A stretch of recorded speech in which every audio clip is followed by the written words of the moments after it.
So this week we're going to talk about temptation. Yep.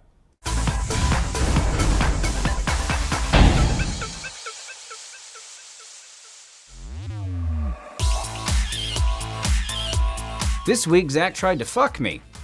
Metaphorically. I may have inadvertently sabotaged Josh's diet a little bit. He cast me in a short. It forced me to cram an ungodly amount of food in my mouth. And we told Josh, just you do what you feel comfortable with. And what Josh feels comfortable with is putting his body through torture for the sake of comedy, which I love. Picture Zach as the devil, which is easy for me. He's stuffing it in your mouth and telling you to eat more and cheering you on. That's the level of sabotage we're talking about here. I'm very conflicted because I want Josh to have a body positive experience. I want him to be healthy, but I don't care. I want it stated for the record that I spat everything out. Maybe not all the barbecue sauce and nacho cheese. I was really good. You would be surprised. I was like a famous sports hero whose story I don't know. My diet this week was excellent. I really stuck to it until we went to the Renaissance Festival. I had good dinners all week, good lunches, was logging everything in MyFitnessPal because I knew come Saturday I was gonna go ham at the Renaissance Festival. It was my cheat day, but I was still gonna try, and keep everything under wraps. And I think I did really good. It was like soup in a bread bowl, and I had just like kind of a small portion of that. And then we got to the roast corn, and then we went to the fried mushroom stand, and I got fried mushrooms there, and then the baked potato. But I did eat good portions at each of those stalls, so I'm still calling it a win.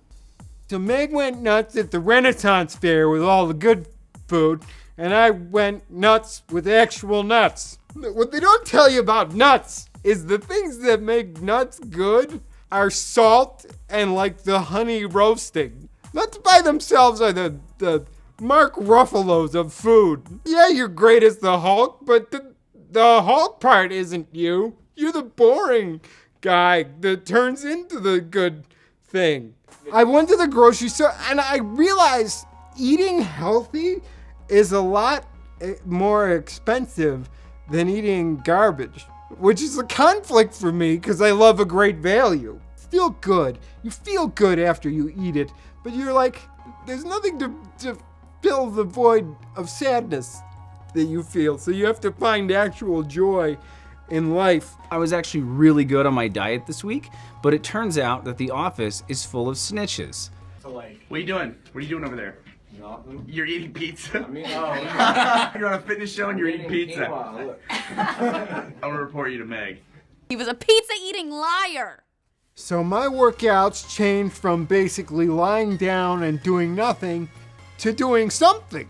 I'm very proud of myself. I started working out at home. I did more humping of the floor, obviously, but I also did like the flies with the pecs, so you get the big boobs. It did present some challenges. I'm falling out of it. Oh, shit.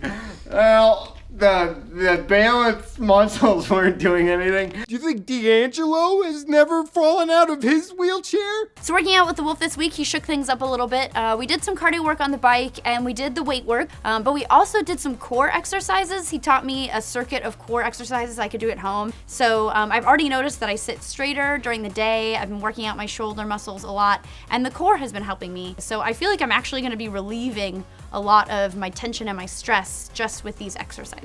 We actually increased my workouts to include kettlebells this week, mixed with the body strength training from week 1. We also increased the total mileage of my runs and tried to throw in some intervals. I did get really busy in the middle of the week actually getting the pilot of this show out. He was too busy editing this workout show to work out.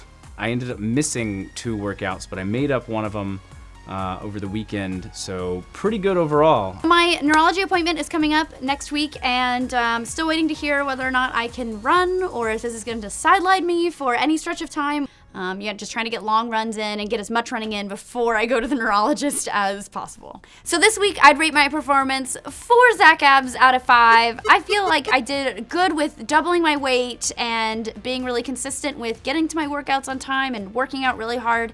And I was a little unmotivated with running, so 1 Zach ab down, but I will make it back up this coming week. Well, I want to do this. I want to count them. 1, 2. Meg said 4 out of 5 abs, 4. which is weird. Like, I'm pretty sure Zach has 6 abs. I know his body really well. I've seen him naked about 3 dozen times today. I'm gonna give myself 5 out of 6 Zach abs, 5.5. Baker's dozen. I would rate myself 5.5 me abs. I feel really good about myself and the progress I've made this week. This is obviously not a D'Angelo yet, but you could sort of see there is some muscle definition that might just be bone still, but.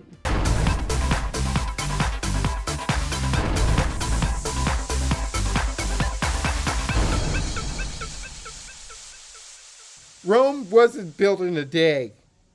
It was built in several days. Hey guys, I want to give a big shout out to our buff buddies of the week, McFarlane, Les Lucille, and Ink at Hand. They should fit on the screen, so I'm told. We're going to shoot you guys some cool prizes from the Rooster Teeth store and from On It. For a chance to be our buff buddy and win cool stuff, just post your workout progress to the Rooster Teeth website and then tweet on social media using the hashtag BuffBuddies. Did you know Buff Buddies is fueled by Onnit? Go to onnit.com/buff to get 10% off all supplements, like the one that they have for memory. What's it called? The Alpha Brain one. That's the one that James Franco gives to the monkeys, and that's why they win. So, if you want to get ahead of the monkeys, I'd start taking it now.